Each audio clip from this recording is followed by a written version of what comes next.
Leviticus summary day today, and this is the bit where we don't go through the story, we just look at the big thing and put it in context with what's gone before.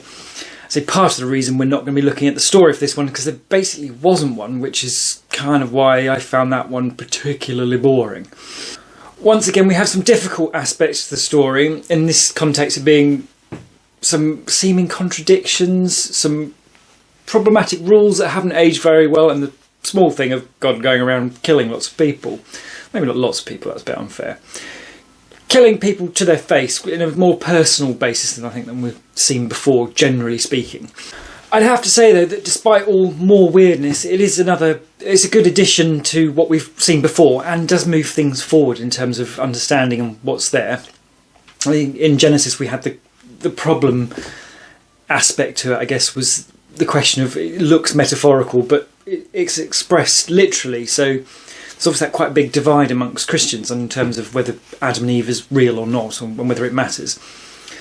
Exodus, we then have the problem of, is it a big supernatural event? Is it actually just, is there a naturalistic explanation for it?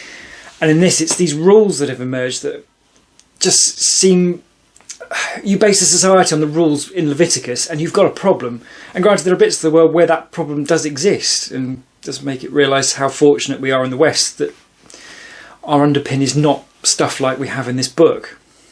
I don't want to get ahead of ourselves or anything yet, but obviously I'm vaguely aware that the rules are going to change at some point later on, because this is not what's taught in Christianity. You don't find Christians going around stoning people and all the rest of it. So something is going to change.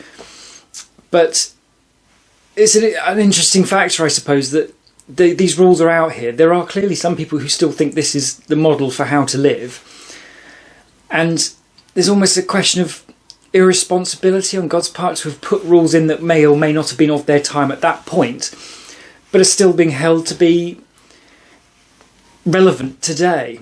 And it's and again, I think blame the punk, not the religion. But still, there is a big problem in that, I think.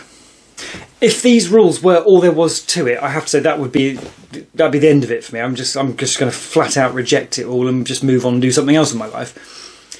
But I'm going to give it the benefit of the doubt that things are going to move on. Granted, it's not entirely random. I'm aware there's some changes coming. So we'll treat this as being of its time and appropriate for humans at that point along the evolution of civilization. I think in support of that idea, bearing in mind God has put in rules here about you can't go to bed with your donkey or your mother. So we are clearly dealing with a civilization that is not at the same point as we are. And I realise there are plenty of objections to issues with society these days, but we're not at that level, are we? That, you don't see people walking down the streets doing things with donkeys, and generally speaking, we don't hear about people trying to go to bed with their mother. So I think it is reasonable to, even with all the problems we have these days, to say that we are at a higher level of civilization than things were back then. Obviously, that's what's being suggested by the need for those rules. So I think that makes it reasonable to treat it as of its time and therefore not necessarily relevant to today. On the plus side, we again have God talking a lot, which is useful for figuring out what's going on with that. But for all the noise of all the funny rules and we have to do this and the funny rituals and all the rest of it, you have the whole love your neighbour as yourself thing in there.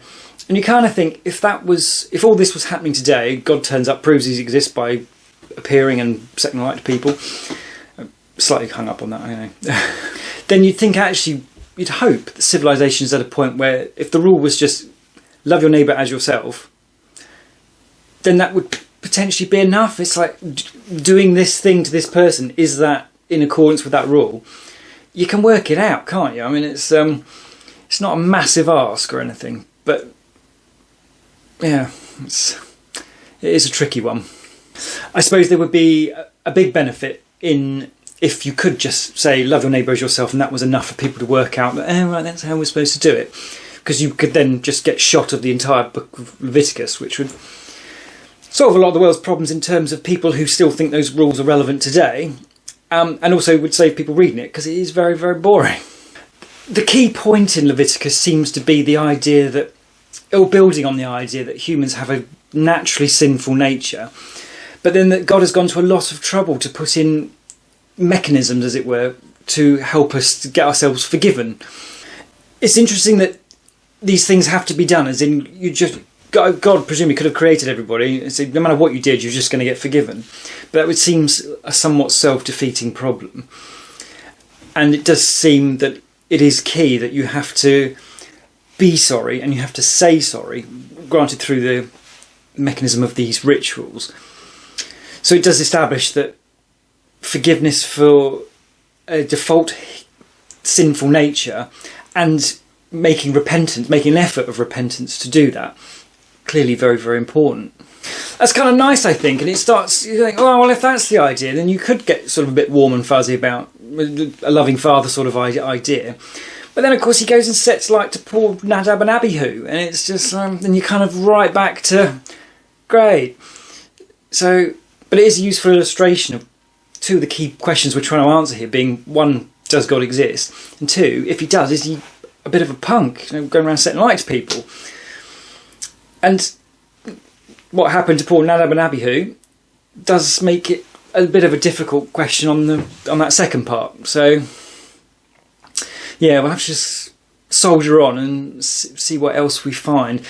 And to be fair, there's context that's obviously missing, and the storytelling in the Bible is still very short, sharp, and efficient. So there could be lots of details in that story that we're just not aware of. So, yeah, I guess we'll just have to deal with it, move on, and hope he chills out a little bit from how it appears that God is at this point. There's also that slightly problematic part of the fear your God. He says that quite a lot throughout Leviticus. Fear your God. And it's like, well, that's not very nice either, is it? And it's I'm not quite sure what to do with that either. But then, to be fair, I mean, the idea is, if you take it in its essence, God creates human beings, they come along, he just wants you to acknowledge him and behave yourself, not be a total punk. In return, he's going to look after you, and it doesn't seem a massive sort of ask, I suppose, but yeah, clearly problematic. It is, though, definitely very easy to lose the basic theme that runs throughout it, in amongst all the weirdness.